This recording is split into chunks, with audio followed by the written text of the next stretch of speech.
გამარჯობა ყველას. როგორ ხართ? იმედი მაქვს რომ რჩებით სახლში და ხართ ჯანმრთელად. დღეს ეს ვიდეო იქნება სხვა ვიდეოებისგან განსხვავებული, იმით რომ ამ ვიდეოს ექნება ვლოგის ხასიათი და რა თქმა უნდა პლუს ჩვენ ვისწავლით ინგლისურ ენოვან ფრაზებსაც. პარალელურად კი მე ეხლა ამ ვიდეოთი მონაწილეობას ვიღებ კითხვის მარათონში, რაც გულისხმობს 24 საათიან განუწყვეტლივ წიგნების კითხვას. ძალიან ბევრი YouTubers გაუკეთებია ასეთი challenge-ი. მოკლედ 24 საათის განმავლობაში უნდა წავიკითხო განუწყვეტლივ წიგნები და თან გადავიღებ ვიდეოს, რომ მე დავამონტაჟო და მივცე ვლოგის ხასიათი. პირველად ვიღებ ასეთი ტიპის ვიდეოს და არ ვიცი ვნახოთ რა გამოვა. იმედია რომ კარგი გამოვა და ეს ვიდეო იხილავს მზის სინათლეს და არ მომიწევს წაშლა. მოკლედ ვიმუშავე უკვე ვიმედიტაციე, გაკვეთილები ჩავატარე. ვისადილე გემრიელად, მომარაგებული მაქვს სნეკები, სნიკერსები, რა ვიცი 1000 რამე, კოკა-კოლა. ხო და მოკლედ ამ ვიდეოს მე დავამონტაჟებ და ავტვირთავ სავარაუდოდ და თქვენ ნახავთ როგორ ვიღებ მონაწილეობას ამ მარათონში და ასევე თქვენ ისწავლით ინგლისურ ენოვან ფრაზებს. დამაშაზე დავიწყოთ.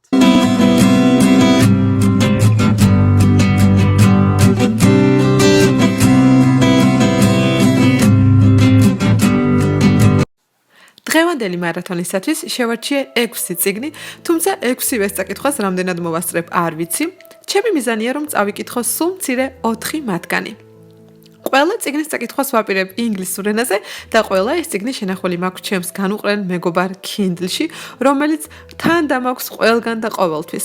რა თქმა უნდა, წიგნი თვითონ როგორც ასეთი, თავისი ფურცლებით და თავისი განსაკუთრებული სუნით ძალიან მიყვარს, მაგრამ მაშინ, როდესაც ხშირად გადაადგილდები ერთი ქვეყნიდან მეორე ქვეყანაში, Kindle არის საუკეთესო საშუალება იმისათვის, რომ ყველა წიგნი თან დაგქონდეს.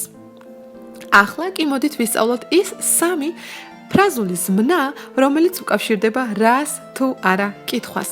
დამაშაზე, პირველი ფრაზული ზმნა ეს არის to read out. დანიშნავს რაიმეს ხმა-მაღლა წაკითხვას. მაგალითად, shall I read it out? წავიკითხო ეს ხმა-მაღლა? მეორე ფრაზული ზმნა არის to read through. რაც ნიშნავს რაიმეს თავიდან ბოლომდე სწრაფად გადაკითხვას. მაგალითად, you should always read through your homework when you finished. შენ ყოველთვის უნდა გადაიკითხო შენი საშინაო დავალება, როდესაც დაამთავრებ. და მესამე ფრაზული ზმნა არის to read over. რაც მეორე ფრაზულ ზმნას ჰგავს, იმიტომ რომ ისიც ასევე ნიშნავს რაიმეს სწრაფად გადაკითხვას, ოღონდ უკვე მაშინ, როდესაც ჩვენი მიზანია რომ შევამოწმოთ რაიმე შეცდომა ხომ არ გვაქვს, ან იმიტომ რომ ის წავიკითხოთ ძალიან დეტალურად. მაგალითად, I asked my friend to read over my essay. მე ვთხოვე ჩემს მეგობარს, რომ წაიკითხა ჩემი ესე. ანუ მე ვგულისხმობ, რომ მე ვთხოვე ჩემს მეგობარს, რომ წაიკითხოს ჩემი ესე, ანუ შეამოწმოს ჩემი ესე, რაიმე შეცდომა ხომ არ მაქვს მასში.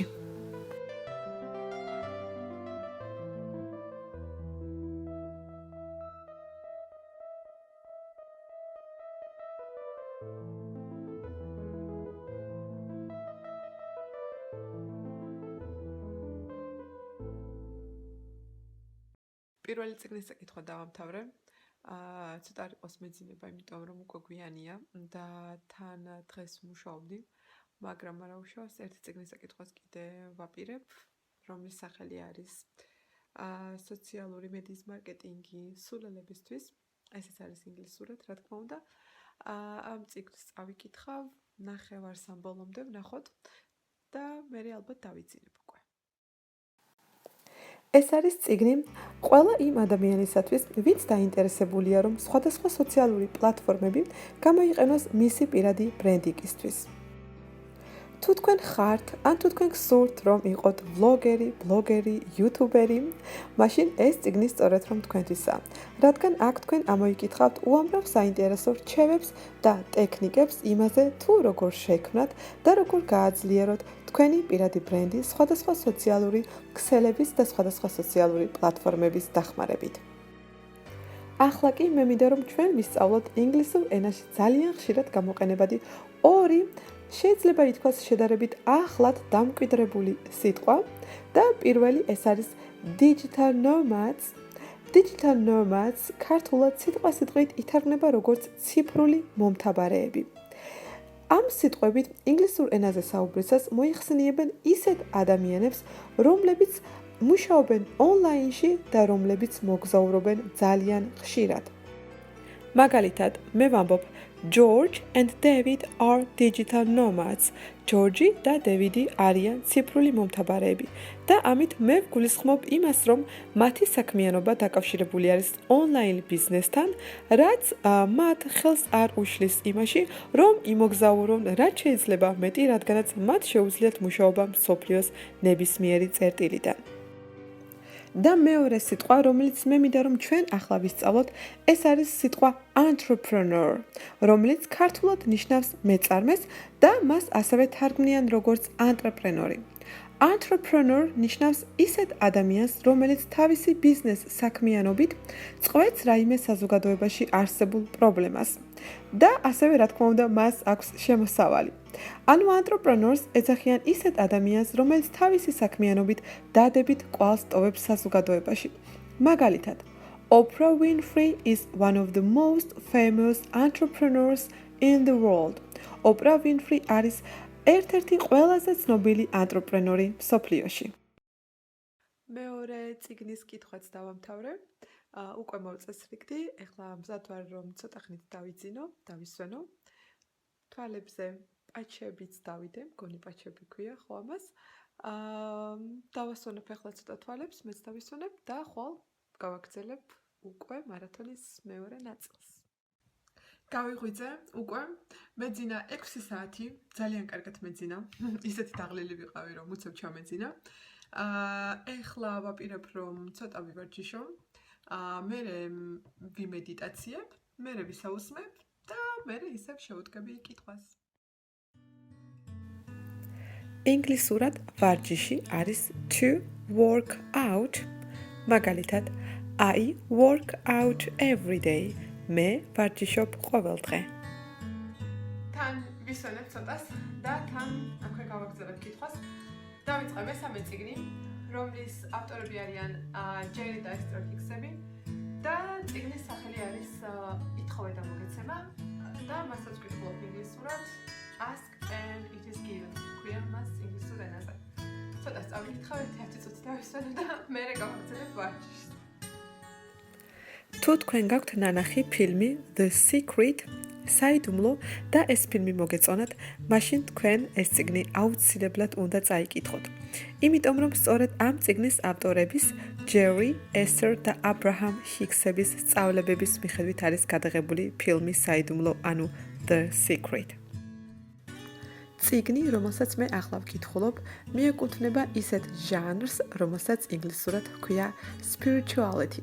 Spirituality ქართულად ითარგმნება როგორც სულიერება. და მოდით ახლა ვისწავლოთ ის რამოდენიმე ინგლისურ ენოვანი სიტყვა, რომელიც შეიძლება რომ სწორედ ამ ჟანრის წიგნის წაკითხვის დროს შეგვხვდეს ჩვენ. პირველი ასეთი სიტყვა არის მედიტაცია, ანუ meditation. ხოლო მედიტირება უკვე ინგლისურად იქნება როგორც to do meditation and to meditate. მაგალითად, I do meditation or an I meditate almost every day. მე მედიტირებ თითქმის ყოველ დღე. რაც სიმართლეა, მე მართლაც მედიტირებ თითქმის ყოველ დღე. და მეორე სიტყვა არის უკვე grateful, რაც ქართულად ითარგმნება როგორც მადლიერი. მაგალითად, I am grateful for the opportunity to read and learn. რაც შეიძლება ქართულად გადაითარგმნოს როგორც რომ მე მადლიერი ვარ, რომ მაქვს კითხვის და სწავლის შესაძლებლობა. დავამთავრე მესამე წიგნი. დაღლილი არ ვარ საერთოდ, პირიქით ვარჯიშის მერე ენერგია მომემატა. ამიტომაც ახლა დავიწყებ უკვე მეოთხე წიგნს, რომლის ავტორი არის Oprah Winfrey. და წიგნის სახელად ქვია What I know for sure. ანუ რაც მე ვიცი ნამდვილად. და ახლა დავიწყებ ამის კითხვას, ძალიან მაინტერესებს ეს წიგნი.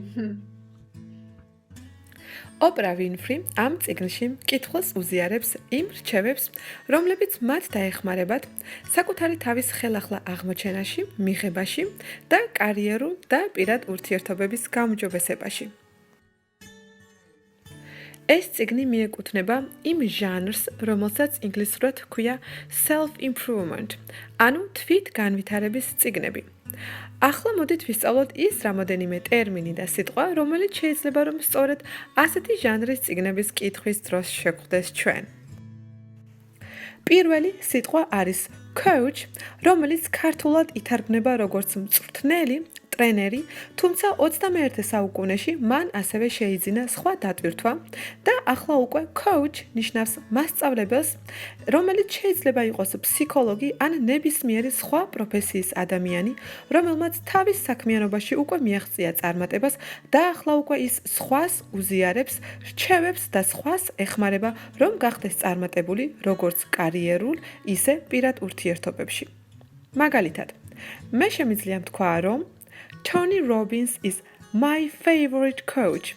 Tony Robbins-ი არის ჩემი საყვარელი coach-ი და მართლაც ასეა, Tony Robbins-ი არის არაჩვეულებრივი coach-ი და მე გირჩევთ მისი წიგნების წაკითხვას. შემდეგი სიტყვა არის influencer. Influencer-ის რამოდენიმე განმარტება არსებობს და ერთ-ერთი განმარტებით influencers უწოდებენ ისეთ ადამიანს, რომელმაც თავისი ჰობი გახადა შემოსავლის წყარო და რომელიც თავისი საქმიანობით დადებით გავლენას ახდენს საზოგადოებაზე. მაგალითად, there are lots of famous Instagram influencers around the world. მსოფლიოში არის ძალიან ბევრი ცნობილი Instagram ინფლუენსერი. ეს მართლაც ასეა, Instagram-ზე თქვენ შეგიძლიათ იპოვოთ უამრავი ინფლუენსერი, რომლებიც თავიანთი საქმიანობით დადებით კვალს ტოვებენ საზოგადოებაზე. დავამთავრე მეოთხე წიგნი. ეხლა ავდგები, რამე გემრიელობას მოვიმზადებ, ვისადილებ, უბრალოდ ვივახშმებ და მერე გავაგრძელებ მარათონს. ერთი წიგნის წაკითხვას გამოვასწრებ, მეც ვეღარ, იმიტომ რომ უკვე გვიანდება და 24 საათიანი მარათონიც დასასრულს უახლოვდება და ბოლო წიგნი, რომელსაც წავიკითხავ, არის აი ეს, რომელიც როგორც სათაური გვეუბნება, იქნება coaching-ზე, ანუ მისი სათაურია The Coaching Habit, Say Less, Ask More, Change the Way You Lead Forever. ანუ სავარაუდოდ ამან უნდა გვასწავლოს, როგორ ვიყოთ კარგი coach-ები. ნახოთ, ძალიან მაინტერესებს ეს წიგნი, ბოლოსთვის შემოვინახე, იმიტომ რომ მაინტერესებს რას გვასწავლის ახალს და კარგს. წავედი ახლა, ვისადილო, კი არა და ვივახშმო.